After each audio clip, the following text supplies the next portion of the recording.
আমরা এক যুগান্তকারী নজির তৈরি করতে পারতাম। বাংলাদেশের জাতীয়তাবাদী দল সর্বক্ষেত্রে অন্তর্বর্তীকালীন সরকারকে সহযোগিতা করছে। আমরা প্রত্যাশা করেছিলাম অন্তর্বর্তীকালীন সরকার আন্দোলনকারী রাজনৈতিক দলের সাথে আলোচনা করে ন্যূনতম জাতীয় ঐক্যমত্য স্থাপনের মাধ্যমে বাজেট প্রণয়ন করবে, যেহেতু সংসদ নাই, নির্বাচিত সরকার নাই। অন্তর্বর্তীকালীন সরকার চাইলে সমাজের বিভিন্ন শ্রেণী পেশার মানুষের মতামত নিতে পারত।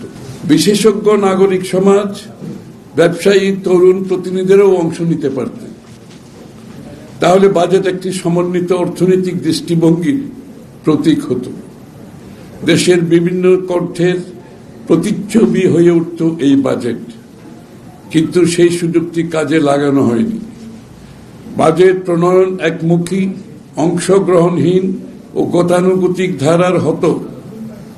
নতুন চিন্তার প্রতিফলন ঘটত।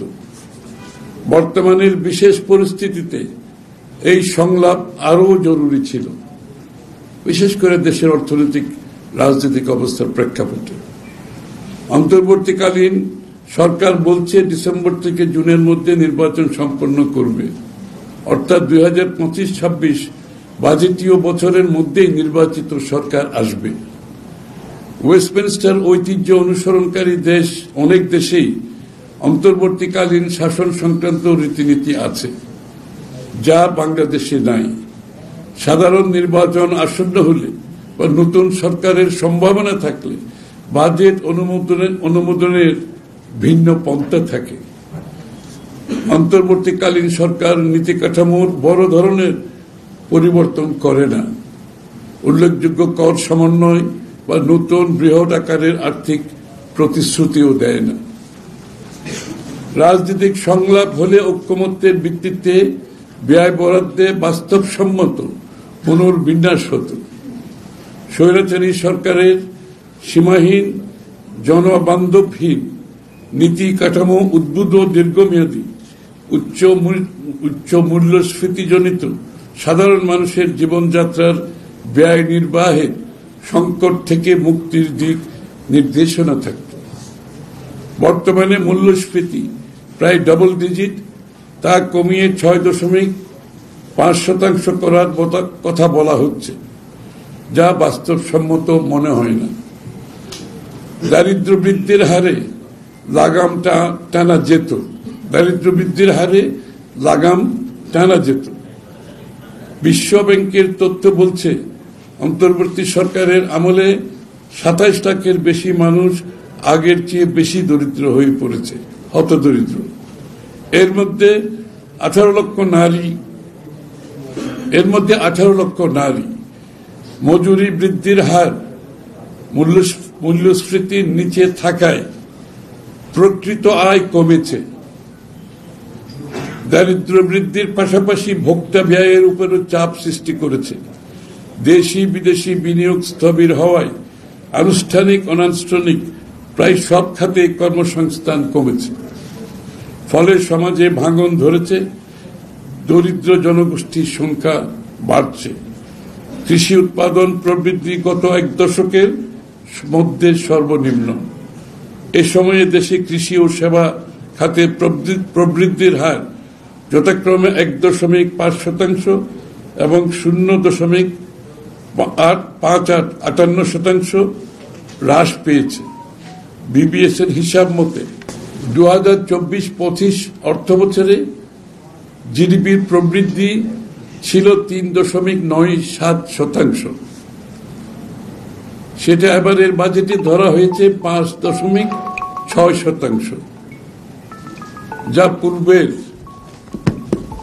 যা পূর্বের সরকারের মতোই অবাস্তব ও কাগুজে প্রবৃদ্ধি।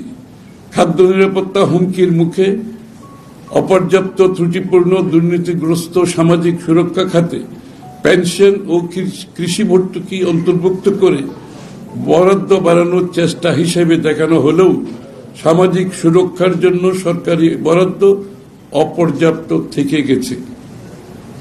আজ অবধি সামাজিক নিরাপত্তা বেষ্টনী কর্মসূচিগুলো অধিকার ভিত্তিক হল না, অর্থাৎ সামাজিক নিরাপত্তা বেষ্টনীটা একটা অধিকার হিসেবে প্রতিষ্ঠিত হওয়ার কথা ছিল, এবং সেটা আগামী দিনে আমাদেরকে করতে হবে। সেটা শিক্ষা, স্বাস্থ্য, কৃষির মতো গুরুত্বপূর্ণ খাতে বরাদ্দ কমানো উদ্বেগজনক। কৃষিতে দেওয়া হয়েছে বাজেটের মাত্র 5.9%, স্বাস্থ্যে 5.3% এবং শিক্ষায় 14%।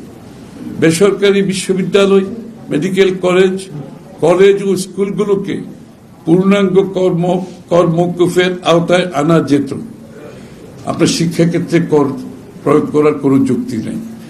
এটা শিক্ষাকে পিছিয়ে দেয় এবং আমাদের সাধারণ মানুষের আমাদের যে উন্নয়নের কথা বলছি আমরা, ডেমোগ্রাফিক ডিভিডেন্ড, সেটাকে ক্ষতিগ্রস্ত করে।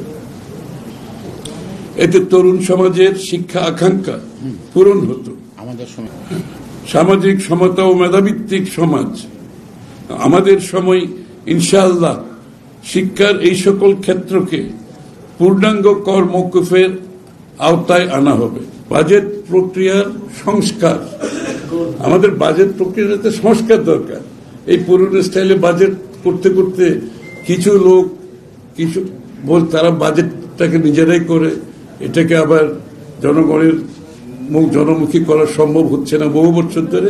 এই জন্য আমরা একটা খুব ছোট করে এখানে বলেছি, বাট এটা আরো অনেক বড় বিষয়। আসলে বাজেট প্রক্রিয়ার সংস্কার, বাজেট অনুমোদনের জন্য প্রচলিত সাংবিধানিক পদ্ধতি, স্বচ্ছতা ও জবাবদিহিতা নিশ্চিত করা হবে। জবাবদিহিতা এবং বাংলাদেশের সংসদীয় তদারকি শক্তিশালী করার জন্য মৌলিক সাংবিধানিক ও পদ্ধতিগত সংস্কারও করা হবে। সংসদীয় কমিটিকে শক্তিশালী করা, স্বচ্ছতা এবং জনসাধারণের অংশগ্রহণ, নির্বাচন পূর্ব কেয়ারটেকার সরকারের জন্য পরিষ্কার নির্দেশিকা সহ বিস্তৃত বিষয় অন্তর্ভুক্ত করা হবে।